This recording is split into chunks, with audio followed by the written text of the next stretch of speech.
क्या है, national income का क्वेश्चन करना है। कैलकुलेट क्या करना है, दो मेथड से आपको करना है। सबसे पहले आपके पास इनकम मेथड हम यहाँ पे कर लेते हैं। इनकम मेथड और एक्सपेंडिचर मेथड से करना है। पहले इनकम मेथड को सॉल्व कर लेंगे। कैलकुलेट क्या करना है यहाँ पे, एनडीपीएफसी कैलकुलेट करना है बच्चे। यहाँ पे आपको कैलकुलेट करना है एनडीपीएफसी।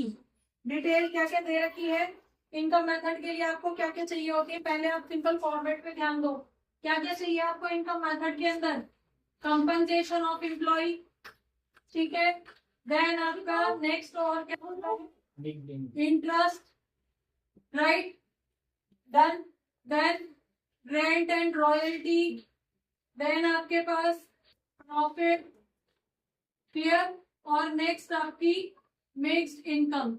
ये कुछ चीजें होती है, और भी कुछ है क्या, और भी कुछ है, बस यही है?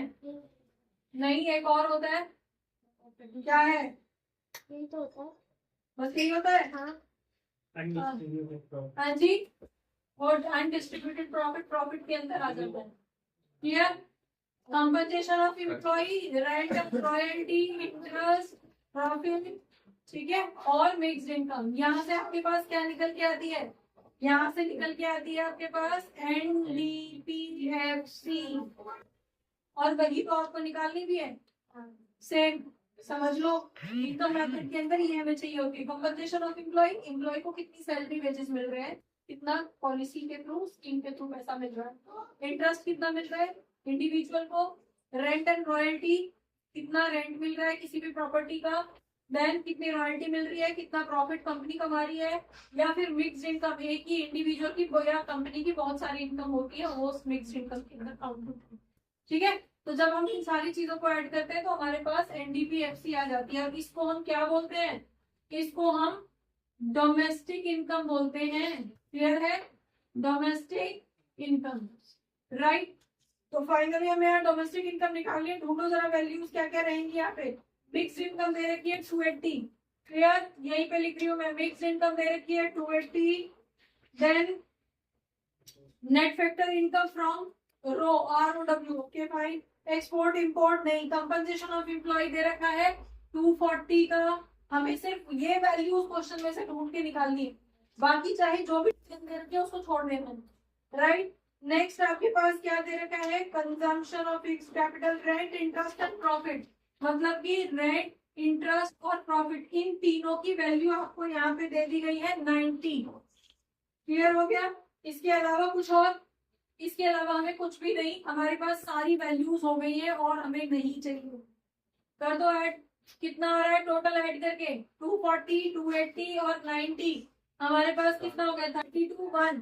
तो फाइनली यहाँ पे लिख दो कितनी वैल्यू आएगी, 0।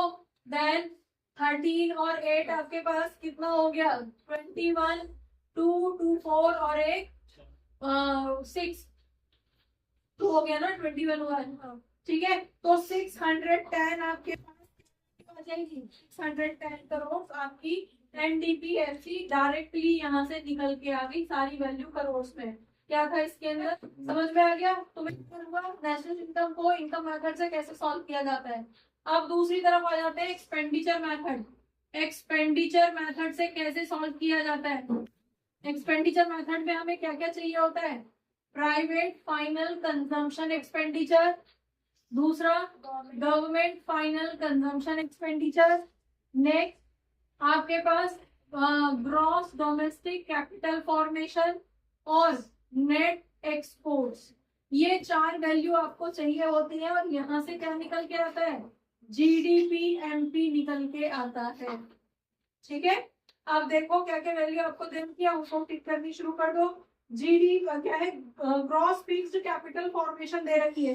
तो जब हम ग्रॉस फिक्स्ड कैपिटल फॉर्मेशन पहली ही वर्ड दे रखी है तो उससे हम ये जीडी सीएफ कैसे निकालते हैं, ग्रॉस फिक्स्ड, बता दो, ग्रॉस फिक्स्ड आपके पास क्या हो जाएगी, फिक्स्ड कैपिटल फॉर्मेशन, फिक्स्ड, ठीक है, capital formation plus change in stock करते हैं, तब जाके हमारे पास इसकी वैल्यू निकल के आती है, राइट। तो कितनी कितनी दे रखी है, इसको ही देख लेते हैं पहले। 130 इसकी वैल्यू दे रखी है, इसकी फिक्स्ड की। देन चेंज इन स्टॉक कितना दे रखा है, स्टॉक कितना कहाँ पे है आपका, चेंज इन स्टॉक 30 का दे रखा है, तो प्लस 30 ये कर दिया आपने, तो कितना हो गया 160, तो आपके पास ग्रॉस डोमेस्टिक कैपिटल फॉर्मेशन की वैल्यू आई है। ठीक है, आगे देखो आपके पास प्राइवेट फाइनल कंजम्पशन एक्सपेंडिचर, मतलब ये वाली वैल्यू आपको कितनी दे रखी है, 510 दे रखी है। नेक्स्ट आपके पास और क्या है, then compensation to employ government final consumption expenditure, इसकी वैल्यू आपको 70 दे रखी है, दिख रहा है। डन, आगे आपको क्या चाहिए, नेट एक्सपोर्ट्स, और एक्सपोर्ट और इंपोर्ट अलग अलग दे रखे हैं, तो नेट एक्सपोर्ट क्या होता है, हाँ जी, एक्सपोर्ट माइनस इंपोर्ट, राइट, तो एक्सपोर्ट माइनस इंपोर्ट कितना आएगा, 50 माइनस 60, तो माइनस का 10 आएगा। ये 4 वैल्यू चाहिए होती है हमें, ठीक है भाई, क्लियर हो गया। तो यहाँ पे हमारे पास क्या निकल के आएगी, यहाँ पे निकल के आएगी जीडीपी एमपी, कितनी वैल्यू आ रही है बता दो जरा, हाँ जी 510 580, और यहाँ पे कितनी हो जाएगी 580 प्लस 160, तो 40 740, ठीक है, तो 740 और उसमें से माइनस कर दोगे 10, तो 730 करोड़ आपकी जो है क्या निकली है, ग्रॉस डोमेस्टिक कैपिटल फॉर्मेशन। अब हमें फॉर्मूला क्रिएट करना है कि इससे कहाँ पे जाना है, निकालनी क्या है, एनडीपीएफसी, और ये भी ध्यान रखना कि आंसर सेम ही आएगा, किसी भी मेथड से कैलकुलेट कर लो, राइट। तो जब हम जीडीपी एमपी से क्या निकालना है, एनडीपीएफसी निकालना है, तो क्या कर रहे हो, ग्रॉस से नेट पे आने के लिए क्या करना पड़ता है, ग्रॉस से नेट पे आने के लिए माइनस क्या, डेप्रीसिएशन, ठीक है। डोमेस्टिक डोमेस्टिक दोनों सेम है, कुछ भी नहीं करना, प्रोडक्ट प्रोडक्ट दोनों सेम है। अब आता है मार्केट प्राइस फैक्टर कॉस्ट, तो एमपी से एफसी पे आने के लिए क्या करना पड़ता है, माइनस का एनआईटी, ठीक है, और एनआईटी क्या होता है, इनडायरेक्ट टैक्स माइनस सब्सिडीज, ठीक है, यहीं पे लिख रही हूँ कि एनआईटी क्या रहता है, इनडायरेक्ट टैक्स माइनस सब्सिडी, जो पहली बार कर रहे हैं उनके लिए स्पेशली।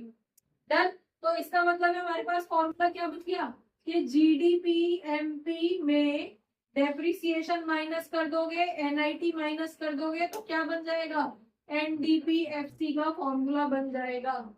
ये फॉर्मूला आपको खुद बनाना है जब एग्जाम में आपसे जो भी चीज पूछी जाएगी उसके अकॉर्डिंग, ठीक है।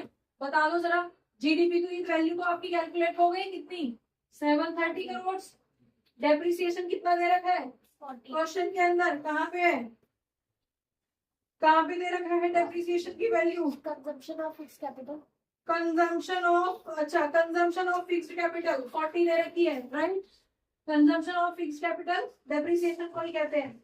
नेक्स्ट एनआईटी कितनी दे रखी है, इनडायरेक्ट टैक्स 90 है, सब्सिडी 10 है, तो 90 माइनस 10 क्लियर हो गया, 80 इंटू डायरेक्टली क्लियर हो गया, कितना हो जाएगा 120, इसमें से माइनस हो जाएगा तो अगेन 610 करोड़ की वैल्यू आएगी, क्या निकली है ये, एनडीएफसी 610 करोड़।